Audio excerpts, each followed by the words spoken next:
The dress arrived on the morning of her wedding wrapped in black tissue paper, as if it already understood what it was meant for. Not white, not ivory, not the pale lavender that widows sometimes permitted themselves when they had decided they were ready, at last, to step back into the world and be looked at again. Black. The silk was the particular variety that absorbed light rather than reflected it. Not theatrical, not shining, simply present, the way grief is simply present long after you have stopped expecting to find it. The bodice was close-fitted, cut to the exact measurements she had given the dressmaker 6 weeks prior. The collar high and formal at the throat, the sleeves long and unadorned, the skirt full enough for a church aisle but stripped of every superfluous ornament. No seed pearls, no satin ribbon at the waist, no spray of silk flowers anywhere. Marianne Ashford stood in the dressing room of Sherwick House on the 4th of October, 1878, and looked at the dress she had commissioned with complete deliberation and explained to no one. She had worn white for Lord Ashford. She had stood in a white dress and said the words and survived the years that followed, which had been something at least. She would not wear white again. She would not stand at another altar in borrowed brightness and imply she believed in it. Black was the only honest color left to her. Black said, "I know what marriage costs." Black said, "I carry something with me this morning that no one in that church will see or name, and I am not asking them to." Black said, "I am mourning someone. I am doing it in the open, in front of God and witnesses, and there is nothing anyone can do about it because the grief is mine, and the dress is mine, and the life I'm about to surrender is mine to surrender as I choose." She lifted the gown from its wrappings. The silk settled against her arms like a verdict already given, heavy and final. Tell me in the comments where you are listening from tonight. I read every single one. Hampshire, England, 1878. Marianne Ashford is a widow of 5 years making. Lord Ashford's title, Lord Ashford's house, Lord Ashford's silence pressed into her like a bruise she stopped noticing only after it had long since gone numb. She agreed to this second marriage because her guardian would not stop asking, and because she had nothing left of herself to protect. What no one in that church knows is the name she is carrying in her chest like a stone. Crispin Dalglish, who went away and did not come back, who died of fever on the Atlantic 4 years ago, whom she has never been permitted to publicly mourn because he was never publicly hers. She chose black for him. She chose it for herself. She did not choose what was waiting for her at the altar. The household had been awake since before dawn. Marianne heard them through the walls of her room. The housekeeper, Mrs. Fenwick, issuing instructions in that compressed voice she used when she was working to prevent catastrophe. The maids carrying water, carrying pressed linens, carrying the small panicked energy of a house that had been asked to dress a reluctant woman for a ceremony and was doing its level best. The smell of beeswax drifted up the stairs, faint and sweet. Someone had polished the hall floors to a gleam. Someone had arranged flowers in the entry, white chrysanthemums she had noticed the evening before, their petals crisp and cold. She had said nothing, the silence a shield against any questions their presence might invite. She was already awake when the knock came at 6:30. She had not slept much. The room was grey with the pre-dawn light, and she had been lying on her back in the dark, listening to the steady, quiet sound of her own breathing and considering the distinct possibility that she was making a significant mistake. Not in wearing the black dress. She was certain about the dress, a certainty that felt like the only solid thing in her life. The mistake, if there was one, was the marriage itself, which she had consented to in a state of exhaustion 3 months prior, seated in her guardian Sir Reginald Fortescue's drawing-room in Bath, with the autumn rain streaming down the windows, and Sir Reginald speaking in the measured tones he used when he had already decided something and was merely waiting for her to recognize it. His will, she had learned over the years, was not something to be broken, but to be absorbed, to be lived within. Lord Hertford was titled, Lord Hertford was solvent. Lord Hertford was 54 years old and had outlived one wife without apparent scandal. He had written her a letter that was perfectly correct in every respect, and contained not one sentence that gave her the slightest indication of who he was as a person. She had said yes. She had said yes because Sir Reginald had been managing her affairs since her father's death 15 years ago, and she had learned, slowly and at considerable cost, that his will was easier to absorb than to resist. And because she was 28 and tired, and Sherwick House had felt since Lord Ashford's death over 4 years past, like a space too large for one person to fill without losing herself in the corners of it, without becoming an echo. She had not said yes because she wanted to.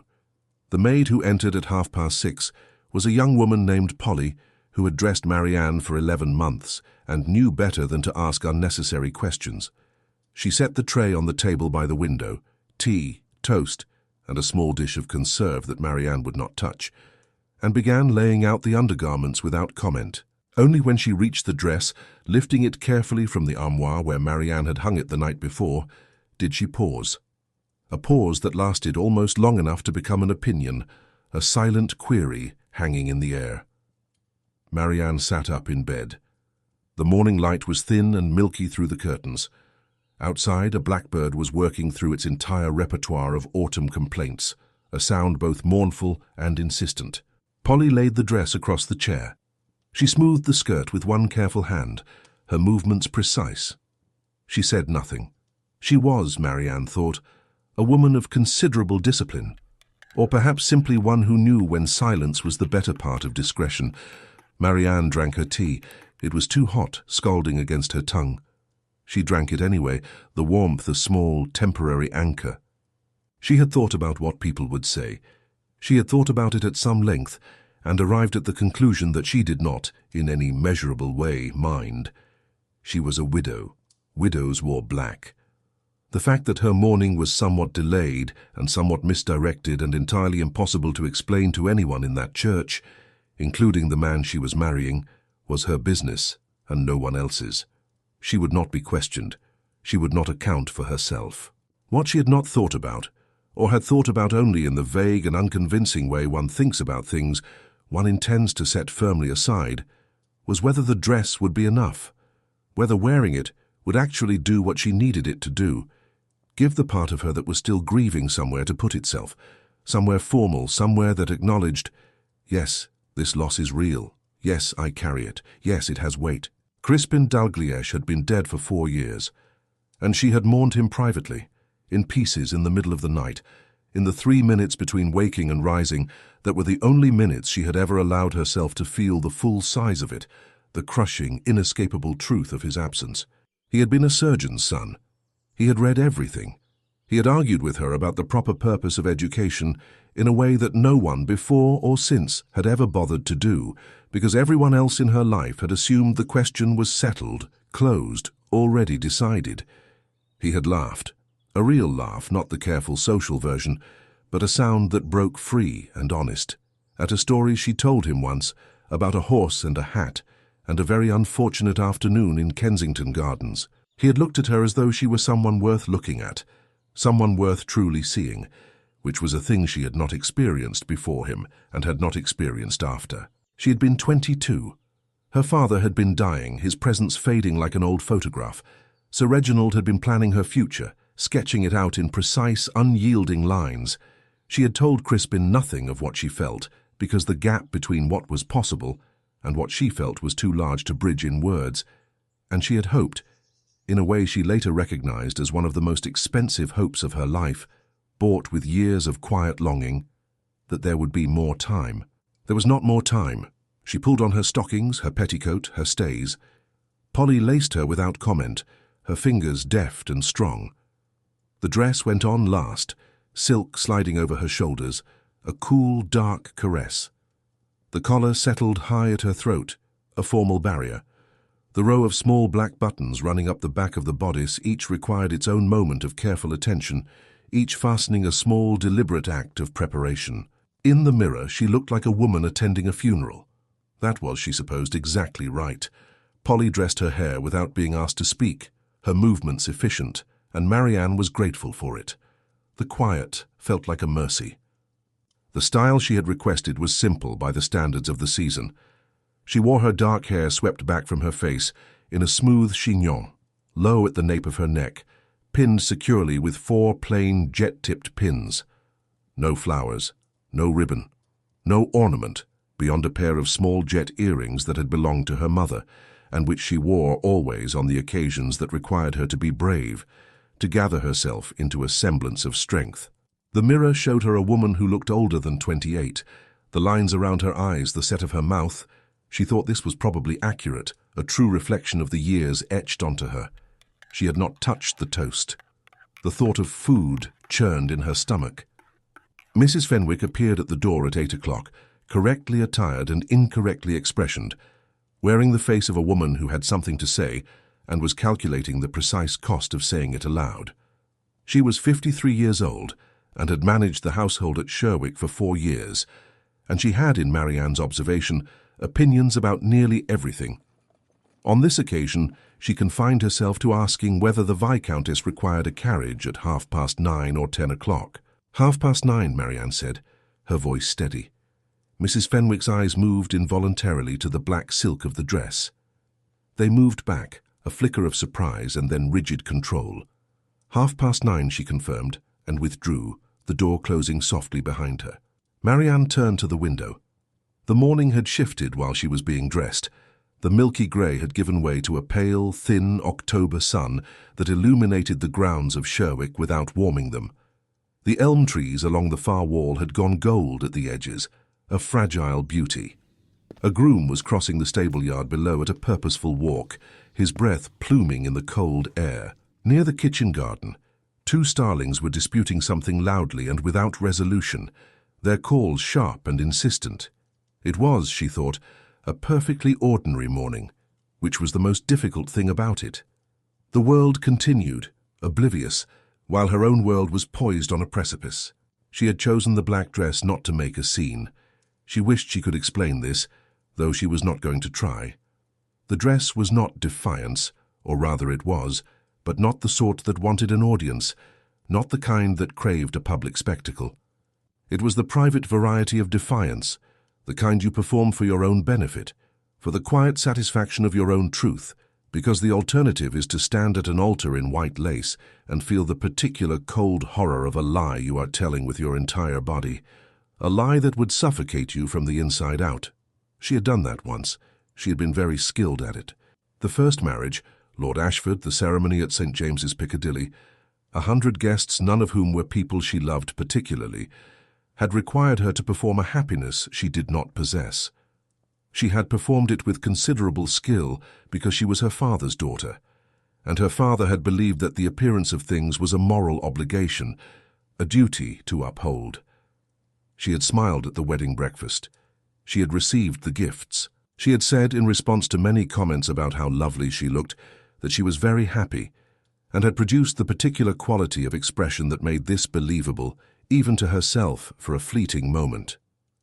And then she had gone home with Lord Ashford, to a life of quiet expectations and colder realities. She did not intend to revisit that, not in any way. What she would do today was walk into that church in the one honest colour she possessed, and say whatever words were required of her, and then live whatever life was required of her. And the black dress would be her private knowledge, her private record of everything that had actually cost her something, everything that had been taken. She picked up her gloves from the table. Black kid leather, soft and cool against her skin, buttoned at the wrist with tiny, precise closures. The feel of them was a familiar comfort, a small ritual of preparing for the inevitable. At the back of the second drawer of her dressing table, behind the handkerchiefs, behind the 3 letters from her sister in Edinburgh, behind a small ivory brooch she never wore, was the letter she had received 4 years ago from a man named Fletcher, who had written to tell her that Crispin Dalgleish had succumbed to a fever off the coast of Portugal, that it had been quick, that he had not suffered. She had not opened that drawer this morning. She had not needed to. She had read the letter enough times to have memorized it, including the way Fletcher's handwriting sloped to the left, as though he were leaning away from what he was writing, trying to distance himself from the grim news. She carried it the way you carry something that has been in your body long enough to become part of the architecture, a silent, internal memorial. She pulled on her gloves, smoothing the fine leather over her fingers. From below she heard the sound of a carriage arriving in the drive. Sir Reginald's brougham, come to escort her to the church. He had insisted on this. He had expressed over the past 3 months a great many opinions about the manner in which this wedding should be conducted. and his opinions had the consistency of stone walls, unyielding and absolute. She looked at herself in the mirror one last time. The black dress, the jet pins, the gloves, the jet earrings that had been her mother's. She looked like herself. She looked like the only version of herself she had been able to assemble this morning that did not feel like a costume, like a performance for an indifferent world. She went downstairs. Sir Reginald Fortescue was standing in the entrance hall with his hat in his hand, and the expression of a man who has spent 30 years managing other people's affairs and has developed, in consequence, a permanent quality of readiness for the unexpected. He was 61, silver-haired, with storm blue side whiskers and a complexion that spoke of decades of indoor living. He looked at her for a full 3 seconds without speaking, his gaze raking over the black silk. Then he said very carefully, each word a deliberate weight, "You are wearing black." "Yes," she said, her voice even.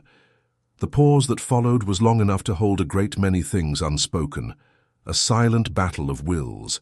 He did not fill it with any of them. He settled his hat on his head and held out his arm, a gesture of duty, not affection. The carriage was waiting, a dark shape against the pale morning. The drive from Sherwick House to the Church of St. Edmund's in the village of Kingsmarsh took 14 minutes by carriage, along the lane that ran between the high-hedged fields of the Hampshire valley. Sir Reginald did not speak for most of it. He looked out of the window on his side of the carriage, his profile a study in rigid disapproval. Marianne looked out of hers, the passing landscape a blur of greens and browns.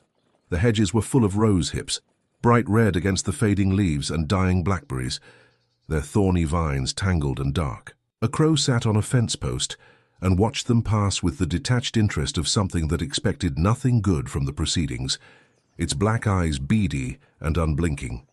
It was Sir Reginald who broke the silence at the midpoint of the journey, at the place where the lane curved toward the river, and the willows drooped their last pale leaves into the current like tired fingers reaching for the water.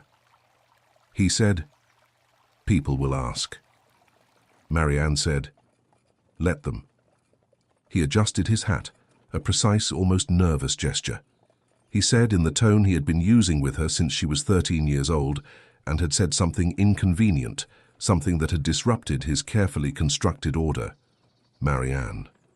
She said nothing, her gaze fixed on a distant clump of trees. He said, "Lord Hertford will be displeased." She said, "I expect he will."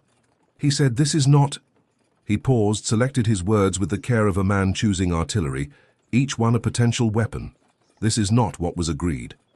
She turned from the window then and looked at him properly, which she had been avoiding because looking at him properly this morning required resources she was not certain she possessed, a kind of emotional fortitude she had not yet mustered. He looked, as he always looked, entirely composed. The serenity of a man who had never, in her memory, permitted himself to be unsettled by events he had not caused. His storm blue eyes were steady and unrevealing, his hands calm on his hat, a picture of absolute control. She said, "What was agreed was that I would attend the church and say the required words. The dress was not part of the agreement, because no one thought to discuss it. I am attending the church. I will say the words." He looked at her for a moment, his expression unreadable, then turned back to his window, the brief exchange hanging in the air like smoke. The carriage crossed the stone bridge over the Kingsmarsh River, the sound of the wheels a rumble beneath them. The church spire appeared above the tree line, flint and grey against the October sky, a stark, familiar silhouette. She had been to St. Edmund's perhaps a dozen times in the years she had lived at Sherwick.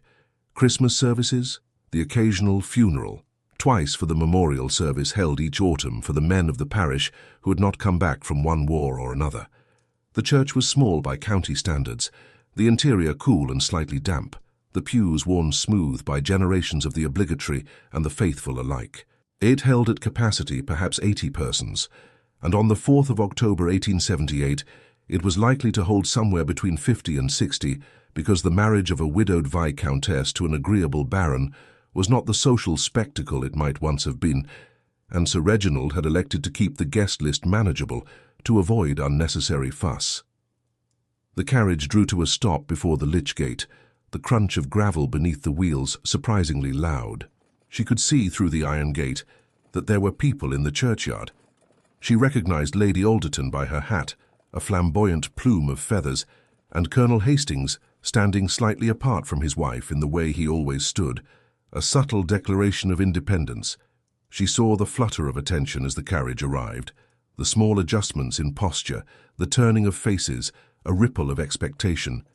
She saw specifically the moment they registered the colour of her dress through the carriage window, the sudden stillness that fell over them. The expressions varied. Lady Alderton's became a blank of pure astonishment that she was too surprised to conceal, her mouth slightly agape. Colonel Hastings's wife put her hand briefly to her chest, as if to ward off a sudden chill. A young man she did not recognize looked away, as though he had witnessed something not intended for him, something private and unsettling. Sir Reginald descended first and offered her his hand, his grip firm and impersonal. She stepped down into the October morning in her black silk dress and looked at no one in particular, her gaze sweeping over the crowd without settling. She walked through the lich gate on Sir Reginald's arm, with her head at precisely the angle that communicated to anyone who knew her that this matter was not open for discussion, that her choice was made and beyond reproach. The churchyard path was gravel, the gravel damp from last night's rain. Yew trees lined the path to the porch, enormous and dark, their berries red among the black, like drops of blood. The church door was open, a rectangle of deeper shadow. Inside she could hear the organ, very quietly, a voluntary she did not recognize, a little tentative as though the organist was not entirely certain of the audience or perhaps of the occasion itself. She walked through the door. The interior of St. Edmund's was the particular kind of Victorian church that had been improved twice in the last 50 years and was slightly worse for both improvements. The east window newly fitted with stained glass in colours too bright for the ancient stone, a jarring burst of modernity, the box pews removed and replaced with pine benches that smelled of fresh varnish, a scent that clung to the air. Candles flickered on the altar, small points of light. Flowers, white and cream, someone's optimistic choice, were arranged in the brass vases on either side of the choir, their pale beauty almost mocking. The congregation turned as she entered, a rustle of fabric and strained necks. 53 faces in various states of social expression, all of them rearranging themselves as they took in the black dress, the jet pins, the gloves. She watched the calculations happening behind their eyes. Is she in mourning? Has someone died? Was there an arrangement made that no one was told about? The silent questions hung in the air, thick and palpable. She walked up the aisle on Sir Reginald's arm, her steps measured and slow. The benches on either side, filled with curious, judging eyes. The candles ahead, their flames dancing. The altar, the final destination. And at the altar, where the Reverend Tanner should have been standing, Reverend Tanner, who had conducted the Christmas services for 20 years and had a voice like a comfortable chair, and had apparently succumbed to a chest ailment that very week, stood a young man in vestments that Marianne did not recognize, his back to the congregation. His back was to her. He was adjusting something on the lectern, his dark head bent in concentration. His vestments were the standard black and white of the Church of England, his hair dark, his posture, something in his posture, something in the way his shoulders sat, a familiar line, a subtle curve. She looked at the back of his head, her breath catching in her throat. She continued up the aisle, because there was nothing else to do, no other direction to turn, no way to halt the relentless march of the morning. Lord Hertford was waiting at the chancel step, a figure of solid expectation. He was 54 and looked it, which was not, Marianne thought, a failing in itself, but was on this particular morning a fact she found herself noting with something between recognition and resignation. He was a thick-set man, broad through the chest, with the reddened complexion of someone who spent a great deal of time outdoors engaged in field sports. His hair was brown, going grey at the temples, a scattering of silver. He had a good set of teeth, which he showed now in what was probably intended as a welcoming expression, a flash of white. The expression adjusted when he saw the dress, the smile faltering, then tightening. It did not become anything dramatic. Lord Hertford was the kind of man who managed his reactions in public and saved the full versions for private, which was something she had gathered from their 2 meetings and his letters. He was angry. She could see it in the set of his jaw and the fractional tightening around his eyes, a subtle clenching, but he composed himself within a second and reached for her hand as she arrived at the chancel step and pressed it with the appropriate formality and said nothing, the silence brimming with unspoken displeasure. She stood beside him and looked straight ahead, her gaze fixed on the altar. Behind them the congregation was settling, a quiet shuffling of feet and rustle of fabric. She could feel the quality of the attention in the room, the particular charged stillness that descends over a gathering of people who have collectively observed something unexpected and are all individually deciding how to process it, how to fit it into their understanding of the world. No one was speaking above a murmur. The organist had stopped playing, which meant the service was about to begin, the air thick with anticipation. She was still looking at the back of the priest's head, an inexplicable pull drawing her gaze. He was still at the lectern, his head bent over the order of service. There was nothing unusual about this.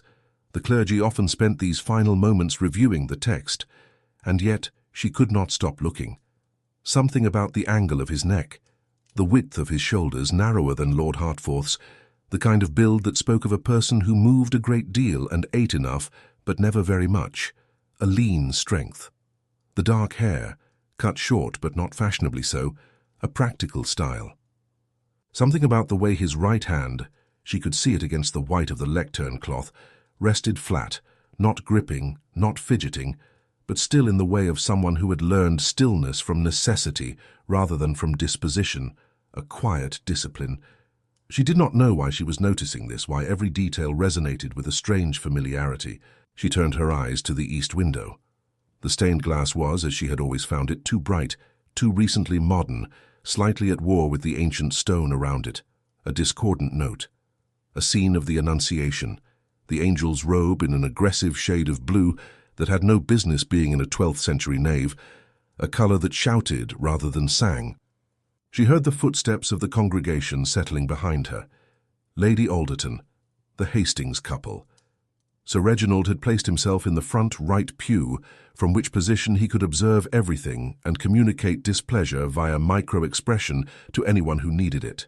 She knew, without looking, that his face held its customary patience, the patience of a man who intended to have a thorough conversation about the dress once they were back in a private space, and he had assembled his arguments, each one carefully honed. She did not feel afraid of this conversation. She felt a deep, abiding weariness at the thought of it, but no fear. She did not feel very much at all, which was a familiar state, one she had learned to operate within. It was not numbness exactly. It was more like the condition of a very cold morning where you can observe everything happening around you and understand its meaning and then respond appropriately to it, without the information quite reaching the part of you that was supposed to feel things, without truly touching the core of your being. She was cold like that now, a deep, internal chill. The priest turned from the lectern, and the cold broke shattered into 1,000 pieces. He turned in the natural way that a man turns when he is ready to begin, smoothly, without drama, bringing his attention from the text to the people before him. He had a face that she could see now in three-quarter profile as he moved to face the altar and then the congregation, and the face was... She stopped breathing, her lungs seized, emptied of air. She was aware in a very small and distant way of Lord Hertford standing beside her, a heavy, solid presence. She was aware of the candles on the altar, their flames dancing, the white chrysanthemums, the cool smell of the stone. She was aware of her own heartbeat, which had changed its character so suddenly that for a moment she thought something had happened to it, a frantic, desperate rhythm. The priest lifted his eyes to the congregation. His gaze moved across the room in the ordinary way that a man at the altar sweeps the space before him to take in his flock, a practiced, encompassing glance. His gaze reached her. It stopped. Crispin Dalgleish, not the memory of him, not the version of him she had built and rebuilt in the dark of too many sleepless nights, until she was no longer certain which details were true and which were invented. Not the ghost of him, not the imagining of him. Him, real, solid, breathing.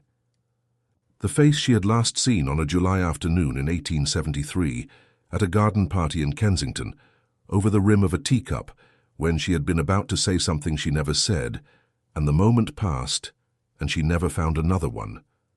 His eyes, green as moss in shadow, the green of still water over stone, unchanged, unchanged, unchanged. A depth she had thought lost to her forever. He went perfectly still, that unique stillness she remembered so vividly. She stood at the chancel step in her black dress with 53 people behind her and Lord Hertford at her side, and looked at the man she had been mourning, the man who was undeniably, impossibly alive. The organ struck its introductory chord, a sudden jarring sound. The chord faded, its echoes dying in the hushed church. No one moved. The silence that followed was not merely an absence of sound, but a heavy, expectant presence. 53 people in the pews of St. Edmund's Church, and every single one of them could feel that something had shifted. Not dramatically, not with sound or gesture, but in the way that a room changes when the temperature drops by 2 degrees, when an invisible current passes through it. Something invisible had altered its configuration, and the air hummed with it. Lord Hertford felt it. He looked at Marianne, then at the priest, then back at Marianne, and whatever he saw in her face, she was not attending to her own expression, her own features locked in a kind of disbelief, made him go very still, his own composure momentarily cracking. So Reginald felt it. She did not need to look at him to know. She could feel the ripple of his shock even from across the room. Crispin Dalglish stood at the altar in his vestments and looked at Marianne Ashford, and did not move and did not speak, his gaze locked onto hers. She had forgotten, in 4 years of remembering him, the particular quality of his stillness. Other people, when surprised, show it in motion. A step back, a hand lifted, a breath drawn in sharply enough to hear. Crispin's shock had always expressed itself as the opposite, a complete absence of movement, as if the body were waiting for the mind to decide what to do, and the mind had not yet decided, caught in a suspended moment. He had gone that still in a garden once, on a July afternoon, when she had said something she had not meant to say and could not take back, a careless word that had hung between them. He had stood exactly that still then, a statue carved from surprise. He was standing that still now, a man frozen in time. She said in a voice she did not recognize as her own, a thin, reedy sound that seemed to come from far away. Crispin. The word was not loud. It was not spoken for the congregation. She was barely aware of the congregation, their collective gasp, their murmurs. It was spoken because it was the only word available, the only truth that could break through the impossible reality of the moment. She heard at some remove the soft sound of Lady Alderton inhaling, a sharp collective intake of breath from the pews. Crispin's lips parted. Nothing came out, only a ghost of a sound. He was looking at her in the way that a person looks at something they have spent a long time being certain was gone.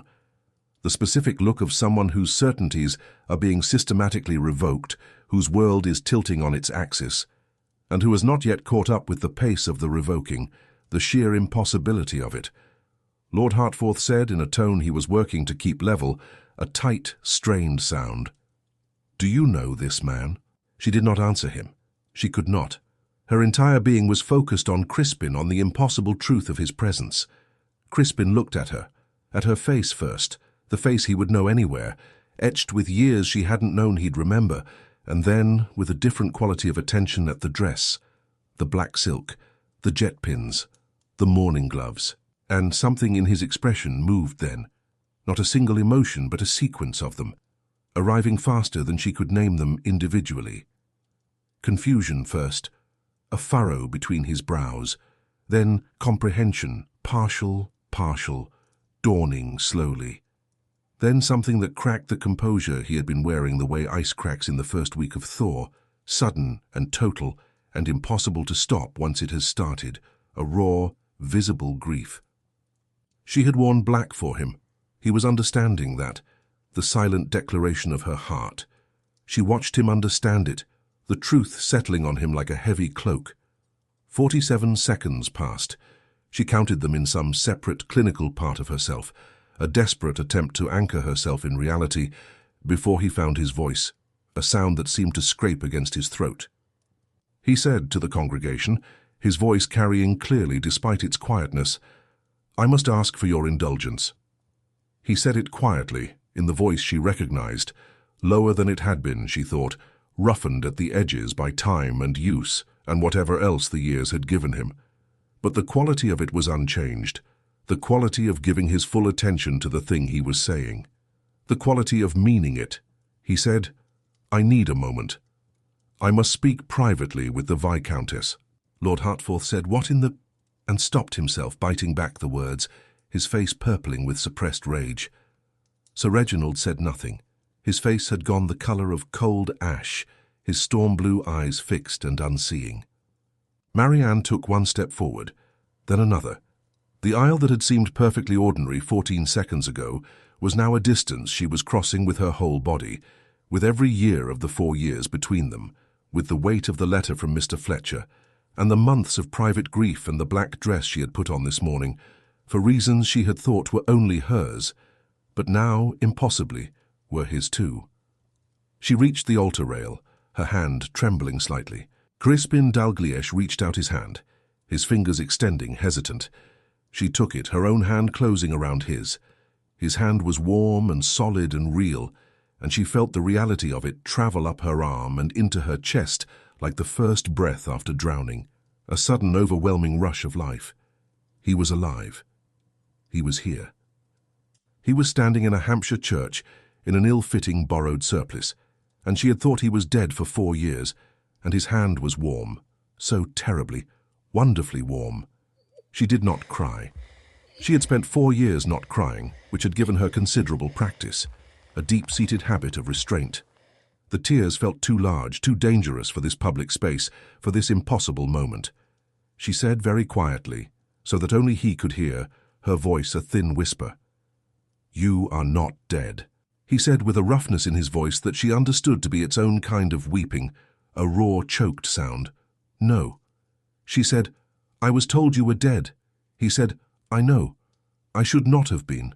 He stopped, swallowing hard. He said, "Marianne, how—" His hand tightened around hers, a desperate anchoring grip. "How long have you known?" She said, 4 years. The look on his face then was the worst and the best thing she had seen in many years, a complex tapestry of grief and disbelief and dawning, impossible hope. There is a particular kind of life that is built entirely in the aftermath of something that should have killed you, a life shaped by the lingering shadow of oblivion. Crispin Dalglish had nearly died of a fever off the coast of Portugal in the autumn of 1873, in the sick berth of a merchant vessel carrying wool from Liverpool to Lisbon. He had spent 11 days in the grip of it, delirious for most of them, attended by a Portuguese ship's surgeon named Faria, who had the practical competence of a man who had seen many fevers and the philosophical acceptance of one who knew how few they chose. On the 12th day the fever broke, a sudden blessed reprieve. On the 16th he could sit upright, his body weak, but his mind clearing.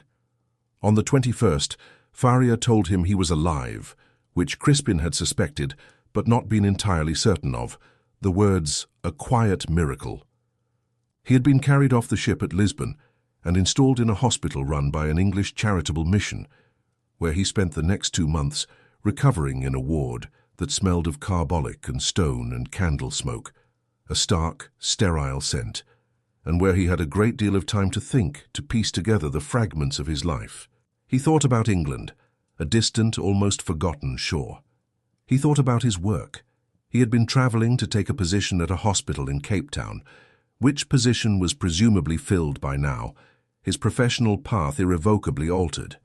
He thought about the people he had left behind, which was not many because he was a surgeon's son without title or fortune, and had never been able to afford the kind of connections that persist, that cling to you across oceans and years. He thought about Marianne, a constant aching presence in his mind. He had loved her since the year before her marriage, had known it clearly, a quiet, undeniable truth, and said nothing clearly because what he had to offer was insufficient, and she was already being steered toward a future that had no room for him, a path laid out by others. He had too much genuine affection for her to make her situation harder by speaking, to burden her with a love he could not properly claim. He had left England in the January of the year of her wedding, telling himself it was for professional opportunity and not flight. He had been wrong about that. It had been a retreat, a desperate attempt to outrun a future he could not change. Lying in the Portuguese hospital in the autumn of 1873, he had not known she was already married. He had been at sea, adrift from news and gossip. He had received no letters. The woman he thought of was still Marianne Blackwell, daughter of the late Mr.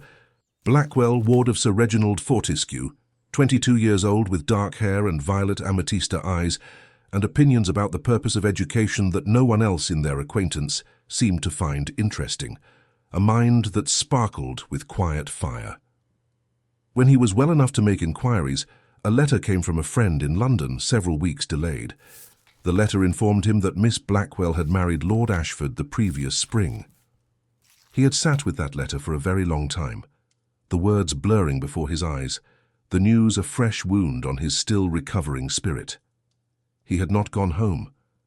The thought of England, of its familiar landscapes and the people who knew him, felt too heavy, too fraught with unspoken regrets.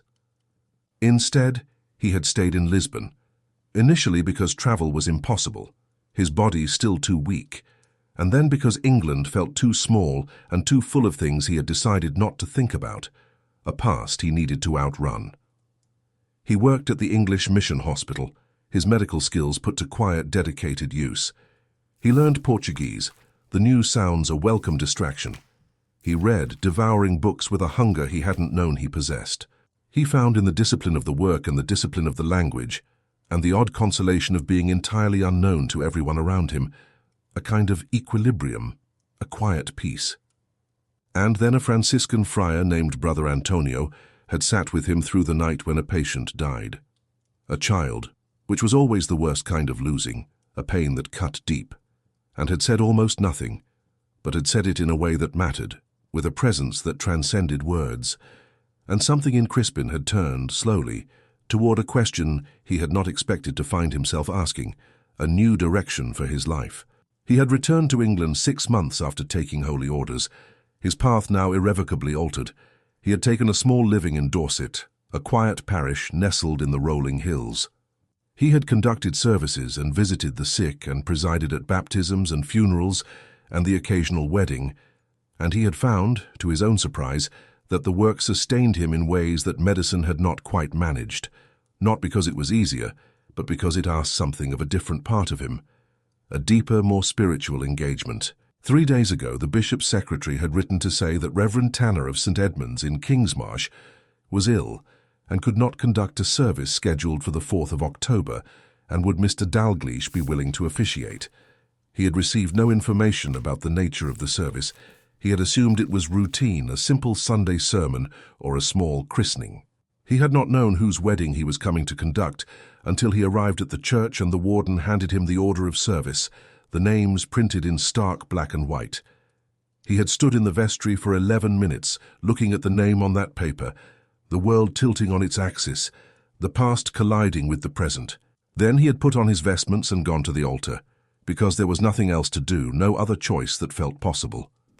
The full implications of the situation had not yet assembled themselves into anything he could act on, and he had thought, in the particular way of a man who has been trying to be sensible about impossible things for the better part of 5 years, forcing logic onto chaos, that perhaps, somehow, this would be manageable. It was not manageable. The conversation that happened in the sacristy could not have been long.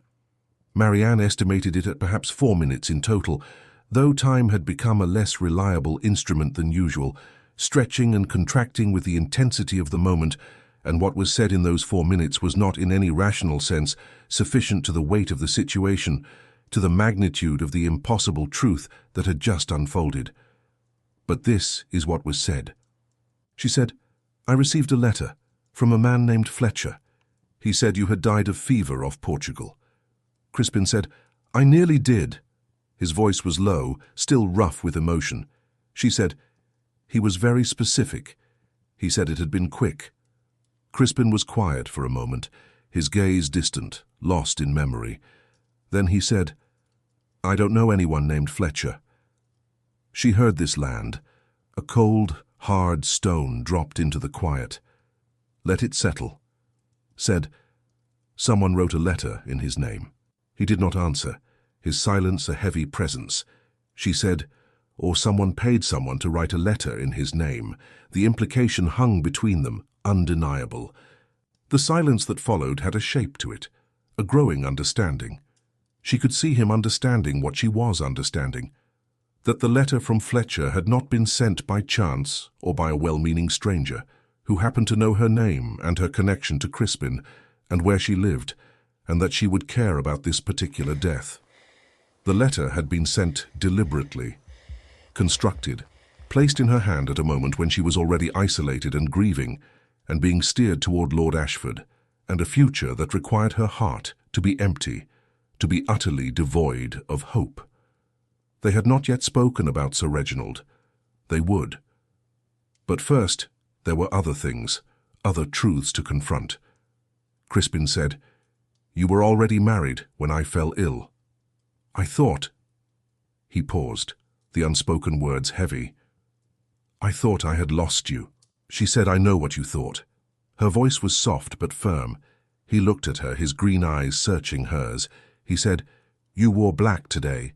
She said, "Yes." He said, "For me." It was a statement, not a question, a dawning realization that cracked his composure.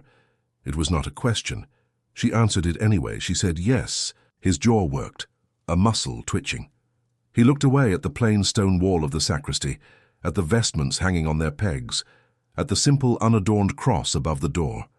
He had the look of a man carrying something very heavy that he had been carrying for so long he had stopped noticing the weight until this precise moment when he put it down, and the relief and the pain were almost unbearable. He said, "I did not come here to disrupt your life." She said, "I know that." He said, "I had no idea." His voice changed quality, becoming strained, almost desperate. "I saw the name on the service sheet and I thought, I will conduct the service. I will not look at her. I will—" He trailed off, the impossible task hanging unspoken. She said, "You were going to officiate at my wedding." The words were flat, disbelieving. He said, "I was not, it turns out, going to do that." A ghost of his old dry humor flickered in his eyes. Outside the sacristy door they could hear the congregation. Not words, the indistinct murmur of conversation between people in a church waiting to be told what to do, uncertain whether to stay or go, choosing mostly to stay, held captive by curiosity. They could hear Lord Hertford's voice at some point, not clearly, but with the particular texture of controlled anger expressing itself within the constraints of a public space, a low, rumbling growl. Marianne looked at Crispin. He looked back at her, his gaze steady, unwavering. She said, "What happens now?" The question was raw, urgent. He said without hesitation, his voice firm, "That depends entirely on you." She had not expected that answer. She had expected a suggestion, a plan, an assessment of options, a logical pathway forward. She had not expected him to give it back to her so cleanly, so completely. She said after a moment, the words tinged with a faint bitterness, "That is very unfair given the circumstances." He said, "Yes, I know." He paused, his gaze softening. He said, "I'm sorry. I should—" He stopped, searching for the right words. She said, "Don't apologize, I am—" She stopped, started again. She said, "I am trying to think." Her brow furrowed in concentration. He waited, a silent, patient presence.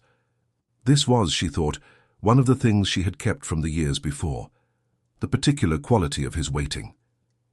He did not fill silence with suggestions or opinions or reassurance, with empty words. He simply waited, and the silence he left her was the usable kind, a space in which thoughts could form, in which truth could emerge. She said, finally, her voice resolute, "I cannot marry Lord Hertford." He said, "No." The single word was an affirmation, an agreement. She said, "That is going to be very complicated." He said, "Yes." She said, "We should go back out there." The thought felt daunting, almost impossible. He said, "We should." His voice held a quiet strength. Neither of them moved for another 30 seconds, the weight of their impossible decision hanging between them. They returned to the church together, stepping out of the small sacristy into the vast, expectant nave. The congregation had redistributed itself in the way that groups of people redistribute when an event they were expecting fails to occur. Some had moved to stand near the door, a restless tide. Some had drawn closer together in the pews, whispering. Some were simply sitting and looking at the altar with the expression of people waiting to be informed what they were witnessing, their faces a mixture of confusion and avid curiosity. Lord Hertford was standing at the chancel rail with his hat in his hands. Someone had retrieved it from the porch, and his face had resolved itself past the controlled anger into something that resembled more than anything else affronted dignity. His jaw was tight, his eyes narrowed. He was not, she could see, a man in the grip of heartbreak. He was a man whose arrangements had been disrupted, whose public image had been tarnished. Sir Reginald was standing in the aisle, a rigid figure of disapproval. He had not moved from the position in which she had last seen him, which was also the position in which she suspected he had been standing since the moment he registered the priest's face, since the impossible truth had dawned on him. His complexion had not improved. It was still the colour of cold ash. Crispin stopped at the chancel rail, his presence commanding the space.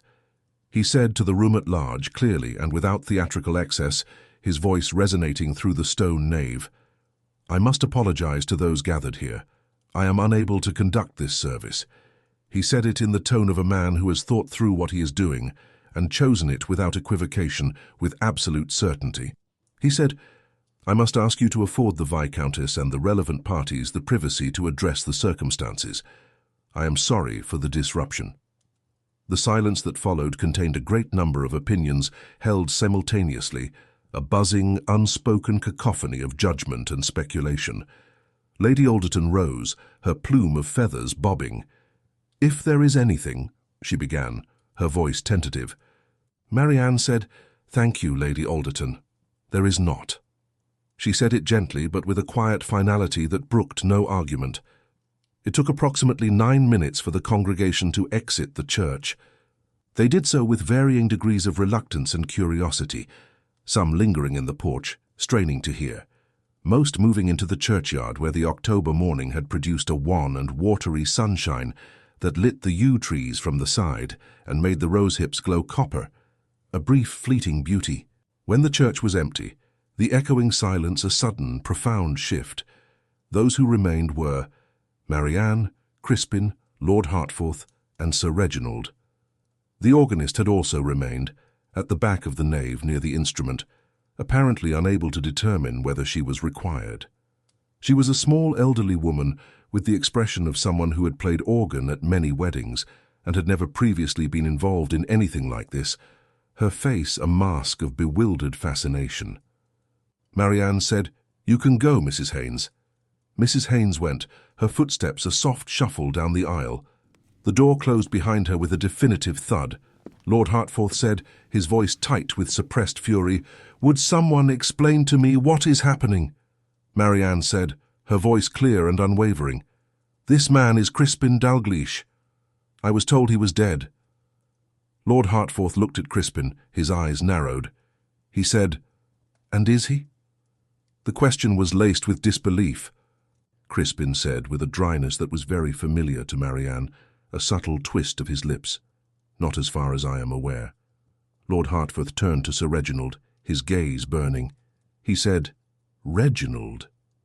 The way he said the name was not a greeting.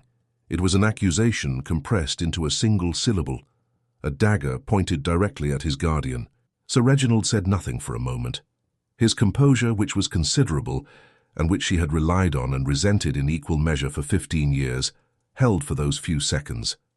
Then it did something she had never seen it do, something utterly unexpected. It broke. Not dramatically, not with tears or raised voices, no sudden outburst. What happened was simply that the particular quality of resolution behind his storm-blue eyes, the quality of a man who has decided on a course and will hold to it, come what may, collapsed. Like a wall that has been undermined too deeply, and which does not fall with a crash, but simply subsides, quietly, into itself, leaving behind a hollow space. He said, his voice barely a whisper, "I arranged the letter." Marianne said, "I know." Her voice held no triumph, only a quiet, weary understanding. He said, "You couldn't." He gestured vaguely, helplessly. She said, "I know now." Sir Reginald looked at his hands, as if seeking answers in their lined palms. He said, "You would not have gone through with it, with Ashford." He looked up, his storm-blue eyes pleading, desperate for understanding. He said, with the voice of a man making a case that he knows, in some deep part of himself, is a bad one, a flawed, self-serving argument, "You would have waited. You would have convinced yourself there was some future in it." He was a surgeon's son. He had nothing. He had, his voice tightened, a bitter edge, nothing to offer you. Nothing that would last. Crispin had not spoken during this, his face a still, impassive mask. Marianne looked at him briefly, a silent communication passing between them. His face was very still, his gaze fixed on Sir Reginald. She said to Sir Reginald, her voice cold and clear, "You fabricated the death of a man I cared for because you thought it was necessary to manage me, to control my choices." He said, "I thought it was necessary to protect you." His voice was thin, reedy. She said, "I know that is what you told yourself." The words were not an accusation, but a simple statement of fact. He said, "Marianne, a plea, a desperate attempt to regain some footing." She said, cutting him off, her voice rising slightly but still clear, "I have been mourning him for 4 years. I came to that altar today in black because I was mourning him, because I had no other way to acknowledge what was lost, what had been taken from me." She heard her own voice and was surprised by the quality of it. Not raised, not broken, simply very clear, the way a cold day is clear, the kind of clarity that holds everything in sharp relief, that allows no shadows, no evasions. She said, "You took that from me. You took 4 years of not being able to grieve properly, of carrying a secret sorrow, and you took the possibility of what might have existed, of a different life, and you managed all of it without ever once asking me what I wanted." Lord Hertford said into the silence that followed, his voice stiff with formality, "I believe I am no longer needed here." His pride, though wounded, remained intact. He took his hat from under his arm. He looked at Marianne with an expression that was, she thought, as close to chagrin as his pride would permit, a flicker of annoyance and embarrassment. He said, "I am sorry the day has been—" He paused, searching for the right word. "As it has been. I wish you well." He walked up the aisle and out through the church door without looking back, his footsteps echoing in the sudden silence. The door had been closed for nearly a minute before anyone spoke. The quiet that settled over the church was thick, palpable, filled with the ghosts of unspoken words. Sir Reginald stood in the aisle, a figure diminished. He did not look like himself, or rather he looked like himself with the thing that made him Sir Reginald removed, the composure, the authority, the quality of managed readiness. What remained was simply a 61-year-old man in a church, standing in the aftermath of his own exposure, with nowhere to direct himself, nowhere to hide. He said, finally, his voice hoarse, "I did what I thought was right." Marianne said, "I know you did." Her voice was calm, devoid of anger. He looked at her, his storm-blue eyes searching. Something moved in his face. Relief, she thought, that she was not going to perform her anger at him, that she would not give him the satisfaction of a fight. And then, a moment later, something that looked like the beginning of an understanding that this was worse than anger. That anger would have meant engagement, a continued connection. That what she was offering was a different kind of distance, a quiet, unbridgeable chasm. She said, "I think you should go." Her voice was gentle but firm. He said, "Marianne," a desperate, wounded sound. She said, "Please." The single word was not a plea, but a quiet command. He was not accustomed to pleas from her. It was not a word she had often needed with him, because the relationship had rarely required softness, only negotiation and acceptance, and the occasional capitulation when the cost of resistance was too high. But the please he heard now was not soft. It was the word she used when she had decided something completely, irrevocably, and it had the quality of a locked door, a final, unyielding barrier. He put on his hat, his movements stiff. He adjusted it with his characteristic precision, a last futile attempt at control. He said, without looking at either of them, his voice flat, "I will call at Sherwick tomorrow." She said, "There is no need." He paused, his hand hovering over the doorknob. He said, "You will need assistance with the legal arrangements, with Lord Hertford, with the announcement." His voice was regaining some of its old authority, a desperate attempt to reassert his role. She said, "I will manage it." Her voice was quiet, but infused with a new, unshakable resolve. He walked up the aisle, his footsteps echoing in the empty church. At the door he stopped, his hand on the iron ring. He turned and looked at her, and then briefly at Crispin. The look he gave Crispin was complicated enough that she could not pass it entirely. There was the measuring of a man who assessed everyone, the judgment of merit, a flicker of old rivalry. And then beneath it, something else. Something she chose to read, for the sake of everyone present, as the beginning of a recognition that he had been wrong, that his carefully constructed world had crumbled. He left. The door shut again, the sound a definitive close. The church was very quiet, a deep, resonant silence. The candles on the altar had burned down by perhaps a quarter during the duration of the morning, their flames smaller now. The white chrysanthemums in the brass vases remained unconcerned by any of what had occurred, their petals still crisp, as flowers tend to do, being in possession of a philosophical equanimity that Marianne found in this moment almost enviable. The pale October light came through the plain glass of the nave windows and lay in long bands across the stone floor, illuminating dust motes dancing in the air. Crispin sat down in the front pew, the wood groaning softly beneath his weight. He sat with his elbows on his knees and his hands loosely linked between them, and looked at the floor, his head bowed, and said nothing. She sat down beside him, not touching him, but close enough to feel the warmth of his presence, and also said nothing. They stayed like that for a while, suspended in the quiet. The quality of the silence changed. In the beginning it had the texture of the morning's events, taut, still containing everything that had happened as though it had not yet been fully absorbed, a lingering tension. And then, slowly, it became something else. The ordinary quiet of a church on a Tuesday morning, the thick, stone-held quiet of a place where a great many important things had happened over a great many years, and the walls had learned to receive them without comment, holding their secrets in silent reverence. She became aware gradually that she was tired, not dramatically tired, not the exhaustion of crisis which has its own sharpness and its own sustaining quality, its adrenaline-fueled energy. Simply tired, deeply, utterly tired, in the way of a person who has been taught for a very long time and has just discovered all at once that there is nothing currently requiring the tautness, that the long-held tension can finally release. Crispin said, without looking up, his voice soft, "Are you all right?" She considered this, turning the question over in her mind. She said, "I don't know yet." The honesty of the answer surprised even herself. He said, "That seems reasonable." She said, "Are you?" He looked up at the altar, his green eyes distant. He said, "I don't know yet either." The morning sun had moved far enough that one of its bands of light fell across the back of the pew in front of them, illuminating a small carved spray of leaves that some medieval craftsman had put there, and that she had never noticed before, a hidden detail brought to light.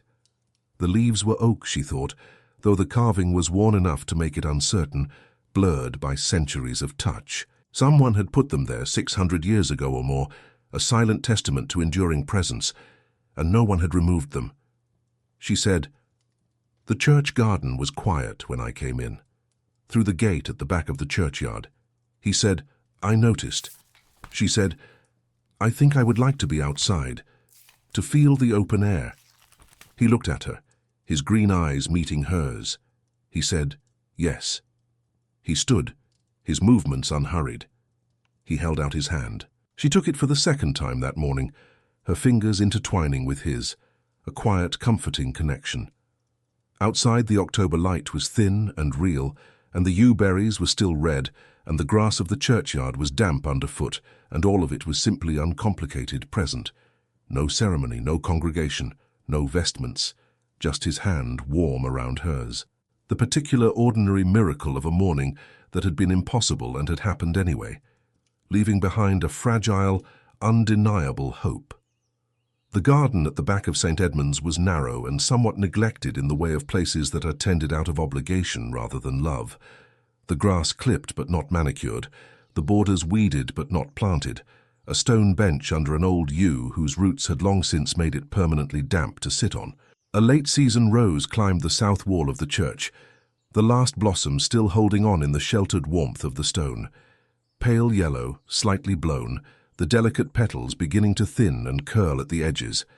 They sat on the bench anyway, despite the damp, the cold seeping through their clothes. She was still in the black dress, its silk a familiar weight. He was still in his vestments, though he had removed the stole and draped it over the garden wall without particular ceremony, a casual gesture. The white surplice over the black cassock gave him an appearance she was still adjusting to. Not quite the Crispin she had known, not entirely a stranger. The same bones, the familiar architecture of his face, the same quality of the eyes, a depth she recognized. Around the jaw, the slight roughening of a man who had spent years outdoors in Mediterranean light, his skin tanned and weathered. Around the eyes, the fine lines of someone who had slept in worry and woken into more of it and kept going, a quiet endurance. He was 31 now.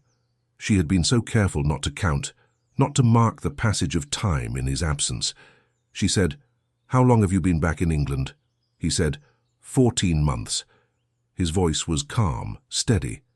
She said, "In Dorset." He said, "In Dorset." She said, "Did you know—" She stopped, the question catching in her throat. She said, "When you came back."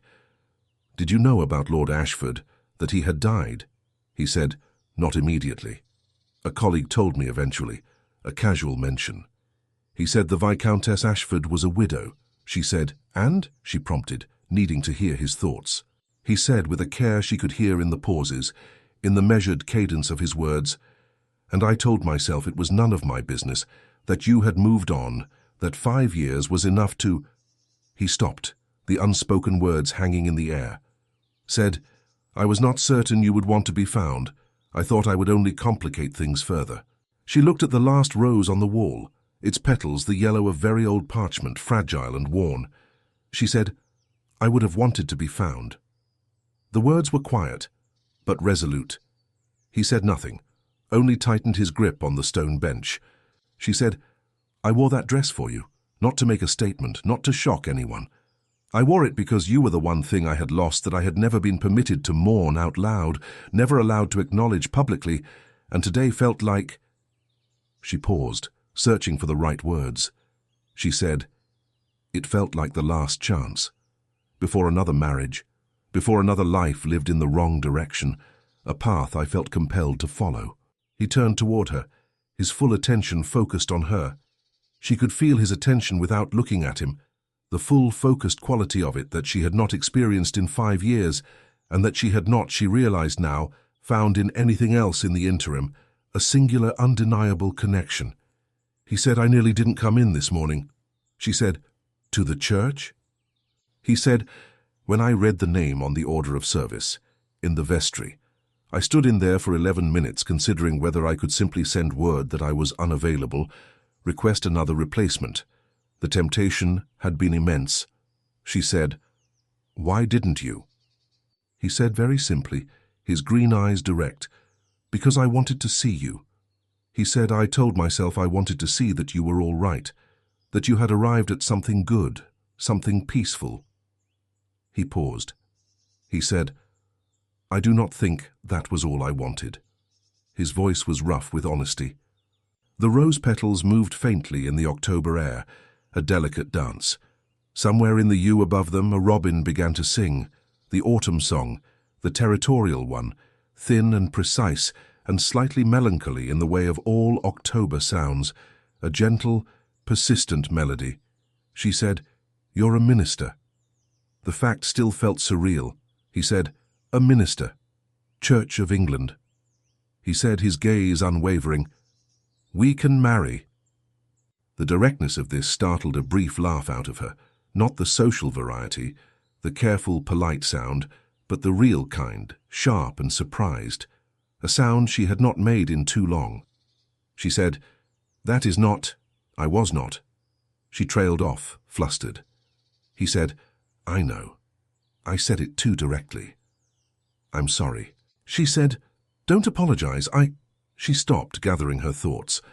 She said, "It is one of the first things you have said today that I felt I understood completely, without needing to decipher it." He looked at her sidelong, a familiar glint in his eyes. There was something in the look that was entirely the Crispin she remembered, the slight precision of it, the intelligence behind it, the tendency to notice too much and say just enough. She had missed it, she realized, in the physical way of missing something, the way you feel the absence in your chest, a hollow ache. She said, "I don't know what any of this looks like going forward. I don't know what society will, I don't know what the legal situation is with the wedding that didn't happen, or what Hartforth's solicitor will say, or what Sir Reginald—" Her voice trailed off, overwhelmed by the tangle of complications. He said, "Neither do I." His honesty was a quiet comfort. She said, "That does not alarm you." He considered, his gaze distant. He said, 5 years ago it would have. He said, "I find I am less alarmed by not knowing things than I once was. There is a certain freedom in relinquishing control." She said, "How did that happen?" He said, "Portugal, and a great deal of prayer, which is not something I could have said about myself with a straight face in 1873. She said, "You became a minister." The transformation was still astonishing to her. He said, "I did." She said, "I want to understand how that happened." He said, "I'll tell you." His voice was a promise. The robin stopped, started again, its song a thin thread in the quiet afternoon. The October light had shifted while they had been speaking, moving from pale to the specific deep gold that precedes the afternoon shortening, and it lay across the garden wall and the last yellow rose and the black silk of her skirt in a way that was, under the circumstances, almost unreasonably beautiful, a moment of unexpected grace. He told her slowly, in the manner of a person who has not previously told it in order, and who is therefore discovering in the telling the shape of it, the full weight of the experience. He told her about the vessel, the creaking wood and the endless roll of the waves, the merchant trade route, the long monotonous days at sea, the fever beginning in October, the first week of it manageable, a persistent chill, the second week not, a descent into delirium. Lying in the sick berth with the ceaseless motion of the sea underneath and the sensation that the air had become something solid, something one was swimming through rather than breathing, a suffocating, heavy presence. He said, "I understood at some point that I was likely to die." He said it without performance, without self-pity, simply stating a fact. He said, "There is a specific quality to that understanding, a clarity that cuts through everything else. I had seen it in patients, and I thought I understood it from the outside, from a clinical distance, and it turns out you do not. You understand it from the inside in an entirely different way, a profound and terrifying intimacy." She was watching him as he spoke, not intrusively, just attending, her whole being focused. She had always listened with her whole attention. He remembered this about her, a rare and precious gift, and he had always found it disconcerting because it was rare, because it demanded an honesty he wasn't always prepared to give. He said, "I thought about you." He said it to the garden, to the quiet air, not to her directly. He said, "That is the full account of it. When I thought I was dying, I thought about you. You were the last face in my mind." She said after a moment, her voice soft, "What did you think?" He said, "I thought that I had been—" He stopped, searching for the right word. He said, "I thought I had been a fool. In the way specific to people who believe there will be more time, an endless expanse of it, who make decisions based on more time being available, on opportunities that will always present themselves." He said, "I thought I had wasted the more time, and now there was none, only the closing darkness." She said, "You didn't say anything before you left." The words were a quiet accusation. He said, "No." She said, "Why not?" He said, "Because what I felt for you was the kind of thing that, said, could not be unsaid, a truth that would change everything. And you were already in an impossible situation, constrained by expectations and duty. and I did not want to add to it, to make your life harder with my own selfish desires.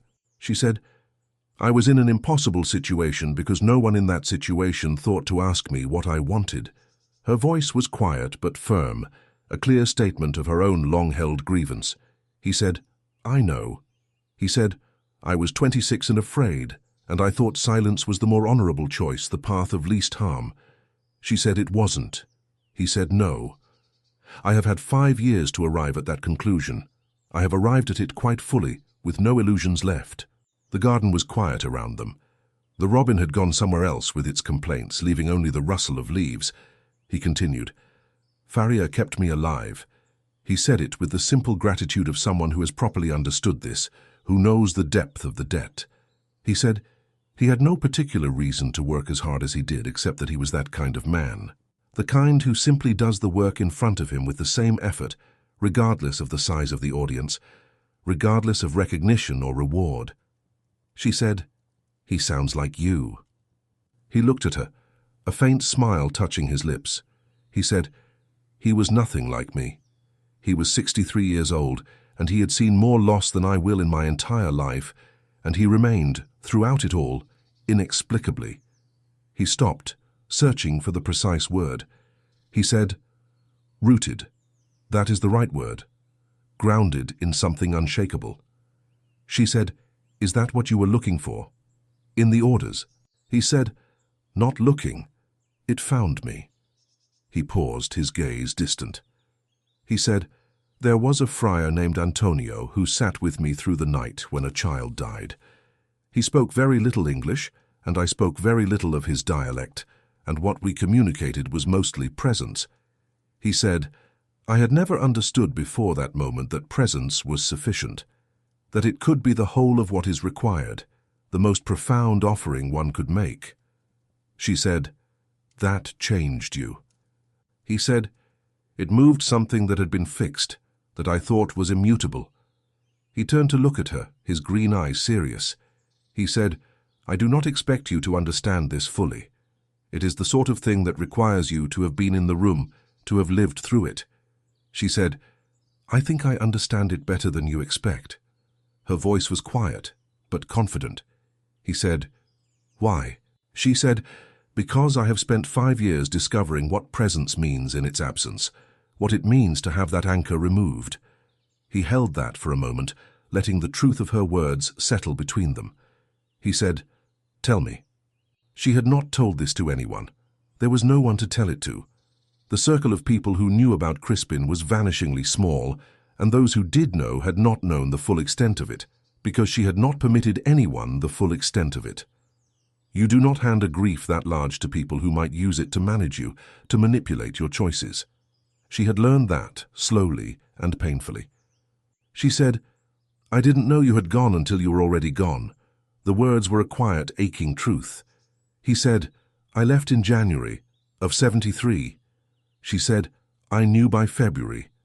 A mutual acquaintance mentioned it at a concert in some connection I have since forgotten, a casual piece of gossip. She said, I thought you were doing what was right for your career. I did not connect it to me. The thought hadn't even occurred to her. He said it was not entirely unconnected. His voice was low, an admission. She said, no, I understand that now. She said, I didn't have that understanding in February of 73. I had the understanding that you had left England without writing, which was, she stopped searching for the right word, said it was not a surprise. Why would you write? We had no formal connection. We had a year of conversations that could not be characterized publicly as anything real or lasting. He said, they could not be characterized publicly, no, but they were real. She said, they were, to me, the most real conversations I had had with anyone. They were the only place I felt truly seen. He looked at his hands, his fingers tracing the lines in his palm. She continued, Sir Reginald had already arranged the match with Lord Ashford by that spring. I believe he arranged it partly because he saw what was developing between us and decided it required immediate intervention, a swift and decisive severance. She said, I married Lord Ashford in June. The ceremony was at St. James's. Lady Alderton attended. 200 guests I barely knew, a sea of unfamiliar faces. She said, the marriage was, she chose her words carefully, precisely, correct. She said, Lord Ashford was a private man. He had expectations. They were clear, and I met them, and he did not otherwise require very much from me, leaving me largely to my own devices. He said quietly, did he treat you well? His green eyes held a flicker of concern. She said, he treated me as he treated the house, with attentiveness and without warmth, with a meticulous care that never quite touched the heart of things. He said nothing, the silence a space for her words to echo. She said, I received the letter from Fletcher in January of 1874. I was alone in the library at Sherwick, the fire crackling softly. She said, I read it twice. Then I put it in the drawer, a desperate attempt to contain the pain. Lord Ashford died 3 years later, in the spring of 1877 after a brief illness. What I felt was not what you would recognize as grief, not the raw, tearing sorrow. He said, what did you feel? She said, frightened that I had lost the skill of feeling things, that the capacity for joy or sorrow had atrophied within me. She said, I had not shut myself exactly. It was more like I had stopped expecting anything, stopped hoping, and the stopping becomes its own shape after a while. Its own permanent condition, a quiet, unyielding resignation. She said, I agreed to marry Hartforth because I had stopped imagining an alternative, stopped believing there could be another path. She said, and then, 6 weeks before the date, I ordered the black dress, because I wanted, even inside the machinery of all of it, the relentless march of duty and expectation, to do something that was entirely mine. Something that acknowledged that Crispin Dalgleish existed and mattered and was lost, and that I was the one who knew it, even if no one else in that church ever would. He said, I am not lost. His voice was firm, a quiet declaration. She said, no, not anymore. He said, I am. He gestured at himself, at the cassock, the surplice still partly on, at the church garden, the October afternoon, the stone bench. He said, I am here, improbably and somewhat chaotically, but here, present. She said, yes. He said, what do you want? She heard that he meant it as a real question, not a formality, not a rhetorical flourish, but a genuine, heartfelt query. He said, not what is manageable, or what is rational, or what Sir Reginald would eventually reconcile himself to. What do you want, Marianne? She sat with that for a moment, the question echoing in the quiet garden, a question she hadn't dared to ask herself in years. She said, I want to stop being managed, to make my own choices. He said, that is a very reasonable want, a very human one. She said, I want... She stopped, searching for the words, for the deepest truth. She said, I want to be looked at the way you looked at me in that church, the way you have always looked at me, like I am someone it is worth paying attention to, worth truly seeing. He said, with a roughness in his voice that cost him something, that spoke of years of suppressed emotion, you are. You always have been. She said, I want more time. She paused, the words a fragile hope. She said, I have wanted more time for 5 years. He said, we have it now. A quiet, steady promise. She said, it is very improbable. He said, it is. A small, wry smile touched his lips. She said, and you can marry, being a minister. He said, yes, the Church of England permits it. She said, and you are still a minister, even after this morning, even after this impossible disruption. He said, I am. He said, unless the bishop feels differently, which is a possibility I am prepared to address, whatever the cost. She said, with a faint smile, a genuine, unforced curve of her lips, I have caused you a considerable problem. He said, you have solved a considerably larger one. His green eyes held hers, full of a quiet gratitude. The afternoon had gone gold by the time they moved from the bench to the narrow path along the garden wall, walking slowly, because neither of them were ready to be anywhere in particular, content to simply be in motion, side by side. She was still in the black dress. It had been on her body since 7 o'clock this morning, and she was becoming aware of it.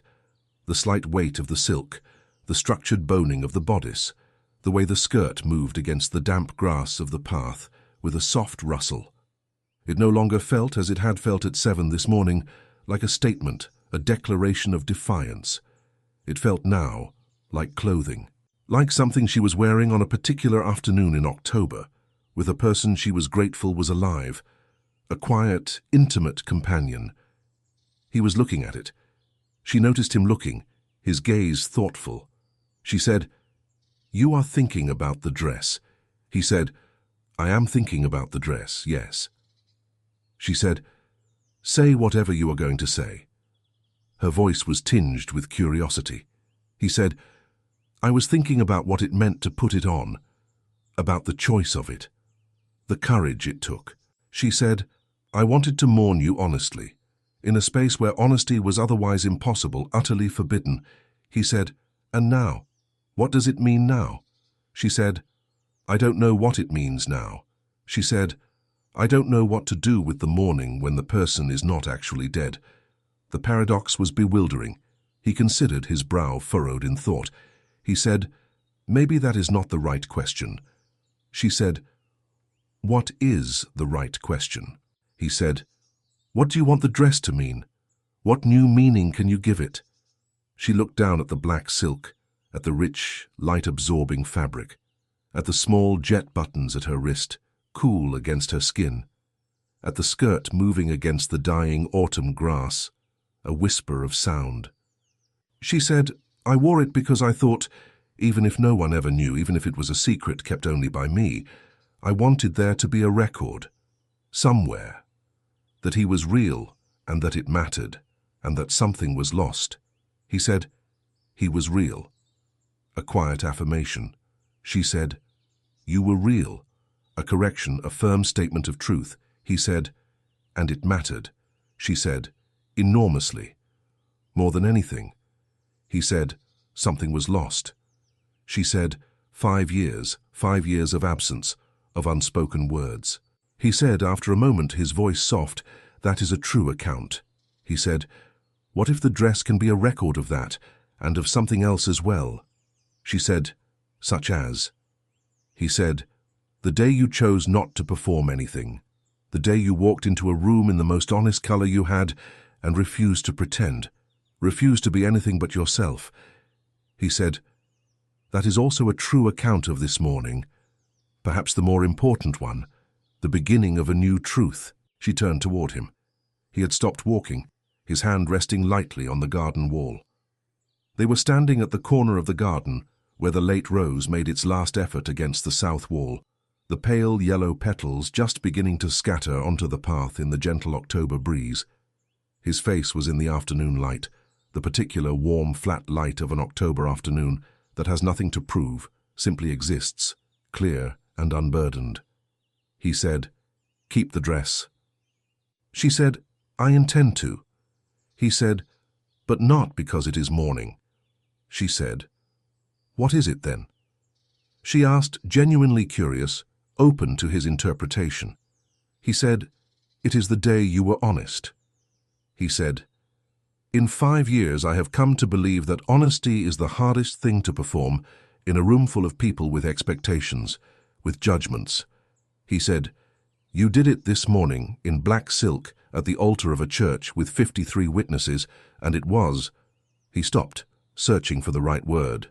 He looked at her in the afternoon light with the rose petals drifting past and said, "It was remarkable, truly remarkable." She said, "I was terrified." A quiet confession. He said, "I know." He said, "I could see it in your hands." She said, "You could see my hands?" Her voice was surprised. He said, "You were holding them very still. In my experience, that indicates either great composure or the opposite of great composure, a desperate attempt to hold oneself together." She said, "The opposite." Her lips curved into a small wry smile. He said, "I know." A rose petal drifted down between them, a pale yellow against the black silk of her skirt. She did not reach for it, and neither did he, and they both watched it land on the path, a silent, delicate moment. She said, "Whatever comes next is complicated." He said, "Very." A deep, resonant agreement. She said, "There will be discussion, in the county, Sir Reginald's involvement, Lord Hertford, a long list of challenges. He said yes, she said, and you, he said, and me. She said a minister who was supposed to marry a viscountess and didn't, the absurdity of it all." He said with the dry quality she had not realized she had been missing until she heard it again, that subtle wit that had always charmed her. "It will be a very good story for Lady Alderton to tell at dinner parties, for years to come." She said, finding the real laugh for the second time that day, a sound that felt entirely new. "It will." He said Marianne. He said it simply, her name a quiet anchor. He said, "Whatever the shape of the complicated, I am not going anywhere." He said, "I went once, under circumstances I now understand were at least partially constructed to remove me, to erase me from your life, and I am not—" He paused, his gaze steady. "I am not interested in absence anymore." She said, "Good." The word was a breath, a promise. She reached out and took his hand again, for the third time today, each time more deliberate than the last, each time with more of herself behind it, more intention, more hope. His hand closed around hers, warm and firm. They stood in the October garden with the rose petals and the afternoon light and all of the complicated future exactly where it was, unwritten, uncertain, and it was enough. It was more than enough. 3 weeks later, on a Tuesday afternoon in early November, Marianne Ashford walked through the grounds of Sherwick House in the thin grey light and thought about letters, the paper rustling in her mind. She had written a great many of them in the intervening weeks. To Lord Hertford's solicitor, through her own clarifying the terms of dissolution, a process that had turned out to be legally uncomplicated because the ceremony had not been completed and nothing binding had occurred. And Lord Hertford, for his part, had moved on with the efficient pragmatism of a man who had already begun identifying alternative candidates, his pride salved by expediency. To Lady Alderton, who had written first with a note of such careful and tactful curiosity, so delicately phrased, that Marianne had found herself genuinely fond of her in a way she hadn't previously managed, a surprising warmth. To her sister in Edinburgh, who had written back with a forthright directness that was entirely characteristic, and had made Marianne read the letter twice, sitting in her library, smiling, a genuine, unforced amusement. She had not yet written to Sir Reginald. She was not yet ready. She thought she would be eventually because he was 61 years old, and he had managed her life with a mixture of care and control that was very difficult to separate cleanly into the good parts and the bad ones, the threads too tightly interwoven, and she could not, in honesty, excise the years of genuine protection he had given her along with the years of genuine harm. She would write eventually. Not yet. The wound was still too fresh, the distance still necessary. She reached the end of the East Garden path and sat on the bench where she sometimes sat in the mornings, looking down the slope of the lawn to where the stone wall marked the property boundary, and beyond it the Hampshire countryside opened out into fields going grey-green under the November sky, a landscape of muted colours. The elm trees along the back wall had finished their colour, their golden leaves fallen.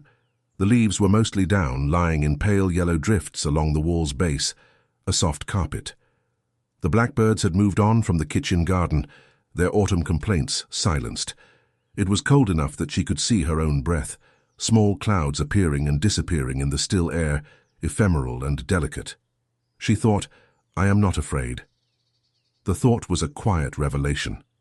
This surprised her a little, not because she was accustomed to being afraid, but because she had not noticed previously the baseline level of low apprehension that had underlaid most of her waking hours for the past several years, the apprehension of someone who has been managed for long enough that the management has become the atmosphere, the very air she breathed. She had not noticed it because it was so constant, so pervasive. She noticed its absence now, a lightness in her chest she hadn't known was missing. Crispin had visited Sherwick twice in the 3 weeks since the church. He had stayed for dinner on the second occasion. Mrs. Fenwick had produced a roast shoulder of lamb that Marianne suspected involved considerable diplomatic effort in the kitchen, a careful balancing of propriety and hospitality, and they had talked until quite late, at the dining table, and then in the library with the fire built up against the November evening, its warmth a comforting presence. They had talked about Portugal and Dorset and the habits of the parish, and the books she had read in the years he had been away, which were many, because reading had been one of the few activities that felt genuinely hers, a private world she could inhabit. He had told her about his work, about the satisfaction of presence, of simply being available to people in difficulty, of not having to solve everything, but merely to bear witness. She had told him about the years with Lord Ashford, more than she had told him in the church garden, more than she had told anyone, the quiet truth of her existence, and he had listened with his characteristic stillness and had not offered opinions about what she should have done differently, which was exactly right, exactly what she needed. He had left both evenings at a perfectly correct hour, maintaining the fragile balance of their new connection. The bishop's position on the events of the 4th of October was, as of yesterday's letter from Crispin, slightly aggrieved, but not catastrophic. An interview was scheduled. The outcome was uncertain, but not, Crispin had written, in the tone of a man who has thought about this carefully, who has weighed the possibilities. The outcome was not something he could not survive, in either direction, a calm acceptance of fate. She had read that sentence several times, letting its quiet strength sink in. She thought it was the most honest thing he had written in the letter, which was otherwise quite careful, quite circumspect. She sat on the bench in the November morning and looked at the Hampshire countryside and felt, for the first time in a very long time, that the future had actual shape to it. Not fixed shape. It was still very uncertain, still complicated, still containing all the conversations she had not yet had, and all the situations she had not yet navigated. But shape. The shape of something she had actually chosen, a path forged by her own will. The black dress was in the armoire in her dressing room, hung carefully on its own hanger, wrapped again in the black tissue paper in which it had arrived. She was not going to wear it again. She had known this the moment Crispin said what he said in the church garden, not mourning, not performance, the day she was honest. She was going to keep it. She thought she would know eventually the right way to think of it, the right thing to call the morning of the 4th of October, which had been the worst and best and strangest morning she had experienced in 28 years of mornings, and which had given her back something she had spent 4 years being certain was gone forever, irrevocably lost. For now she simply called it the day. The day the dress meant everything, and then meant something else.